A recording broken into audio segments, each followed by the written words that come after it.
Buenas tardes. Nosotros vamos a hablar sobre la clasificación de las proteínas y su organización. Primeramente, ¿qué es una proteína? Son macromoléculas formadas por carbono, oxígeno, nitrógeno, hidrógeno y en menor cantidad pueden contener fósforo, azufre y otros elementos como el magnesio, cobre y hierro.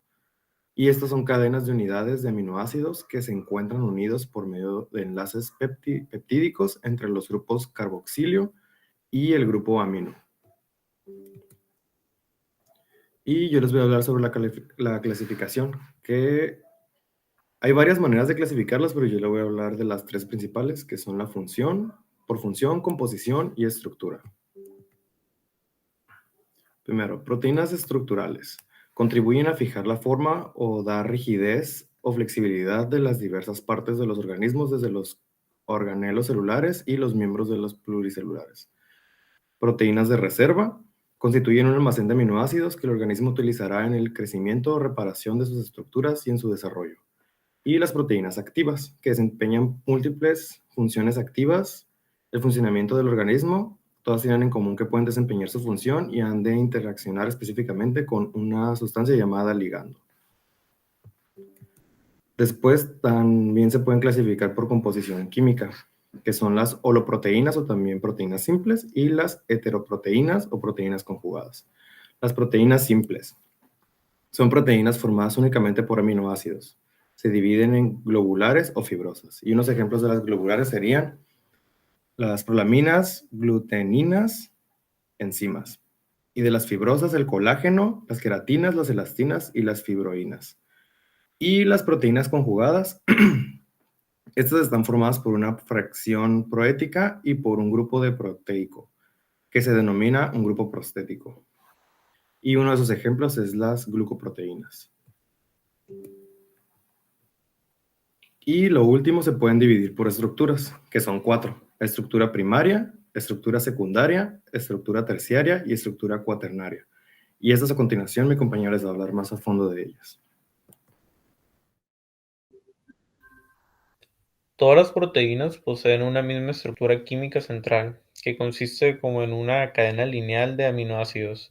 Lo que hace diferenciar a una proteína de la otra es la secuencia de sus aminoácidos. Dependiendo de su secuencia se define su estructura.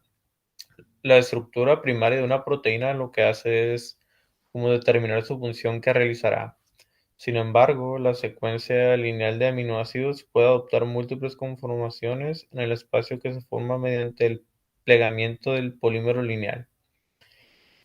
A continuación hablaré sobre la estructura primaria. La estructura primaria viene determinada por la secuencia de aminoácidos en la cadena proteica, es decir, el número de aminoácidos presentes y el orden en que están enlazados. Conocer la estructura primaria de una proteína no solo es importante para entender su función, ya que ésta depende de la secuencia de aminoácidos y de la forma que adopte, sino también tiene mucho que ver en el estudio de lo que son las enfermedades genéticas, ya que es posible que el origen de una enfermedad genética radique en una secuencia normal.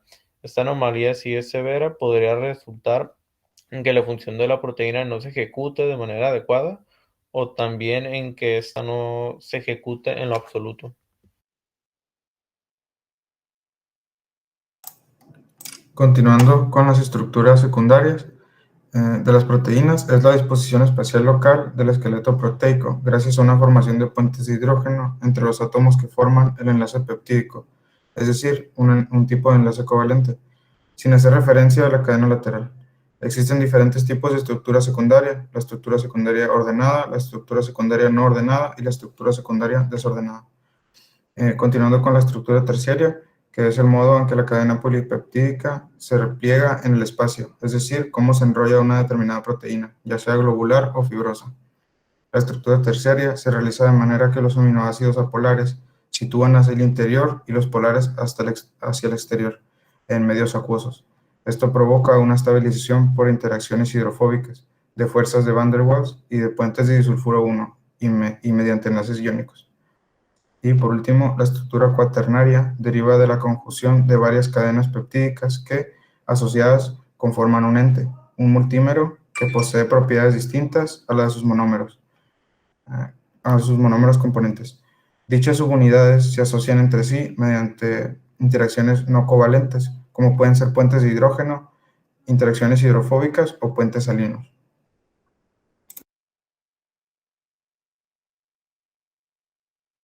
Ya en cuanto a la desnaturalización de las proteínas, consiste en la pérdida de estructura tridimensional de los distintos factores ambientales, como la temperatura, pH o ciertos agentes químicos. Esto en sí da como resultado a la pérdida de funciones biológicas asociadas a esa proteína, ya sea enzimática, estructural, transportadora o entre otras, ¿no? La estructura de las proteínas es altamente sensible a los cambios. La desestabilización de un solo puente de hidrógeno esencial puede desnaturalizar a la proteína. Hay muchos factores que en sí pueden provocarla en la desnaturalización, como lo es el pH, la temperatura, sustancias químicas y agentes reductores. En cuanto al pH, hay valores de pH que son muy extremos, ya sean ácidos o bases. La proteína puede perder su configuración tridimensional. La temperatura, a temperaturas mayores en sí de 40 grados, las proteínas empiezan a desestabilizarse. Este, en sí, el aumento de temperatura se traduce como un aumento de movimientos moleculares que afectan a los puentes de hidrógeno y otros enlaces no covalentes. Las sustancias químicas, como la urea, en altas concentraciones afectan a los puentes de hidrógeno. Asimismo, las sustancias no polares pueden tener consecuencias similares. Y ya, pues al final, para los agentes reductores, es un agente químico de uso frecuente en laboratorios para desnaturalizar a las proteínas. Se encarga de reducir los puentes de disulfuro entre los residuos de aminoácidos. Y con esto concluimos con lo que es el tema de proteínas.